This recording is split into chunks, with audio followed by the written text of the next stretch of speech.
Assalamualaikum warahmatullahi wabarakatuh. Saya Jikri Herin Ardi dengan NIM 23030631 dari Prodi Peternakan Fakultas Pertanian Universitas Sumatera Utara. Jadi saya akan menjelaskan tentang metabolisme lipid pada proses pencernaan ruminansia.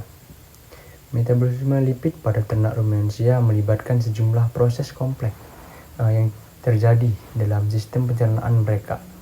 Ternak ruminansia seperti sapi, domba, dan kambing memiliki sistem pencernaan unik yang terdiri dari 4 komponen utama, yaitu rumen, retikulum, abomasum, dan omasum.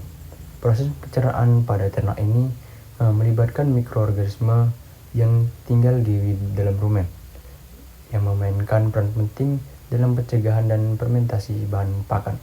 Nah, adapun bagi bagiannya, yang pertama itu ada pencernaan awal di rumen.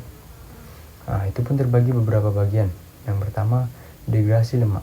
Lemak dalam pakan ternak ruminansia terurai di dalam rumen oleh mikroorganisme. Proses ini disebut emulsifikasi, di mana lemak dipecahkan menjadi partikel yang lebih kecil untuk memfasilitasi pencernaan lebih lanjut. Nah, yang kedua itu ada fermentasi asam lemak. Mikroorganisme dalam rumen menghasilkan asam lemak rantai pendek melalui fermentasi lemak. Nah, FCA ini kemudian digunakan sebagai sumber energi hewan ternak. Nah, adapun selanjutnya itu yaitu absorpsi dan transportasi. Yang pertama itu ada absorpsi di usus halus. Produk-produk pencernaan lemak yang dihasilkan dari rumen seperti SCFA, gliserol, dan asam lemak bebas diserap melalui dinding usus halus ternak. Nah, selanjutnya formasi kembali trigersida. Di dalam sel usus, asam lemak dan gliserol diubah menjadi trigersida sebelum dikemas ke dalam kolesterol dan lipoprotein. Nah, selanjutnya itu ada yang ketiga, transportasi ke jaringan. Ada pun berbagi macam.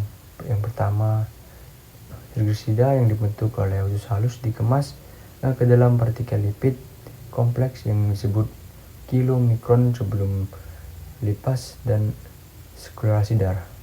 Kedua itu ada transportasi ke jaringan.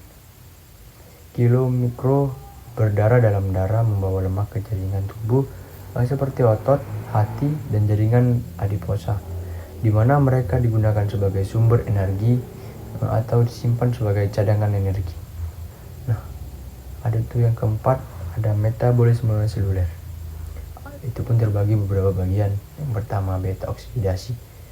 Di dalam mitokondria sel, asam lemak dipecahkan melalui proses beta oksidasi menjadi asetil CoA yang kemudian masuk ke siklus asam sifat untuk menghasilkan energi.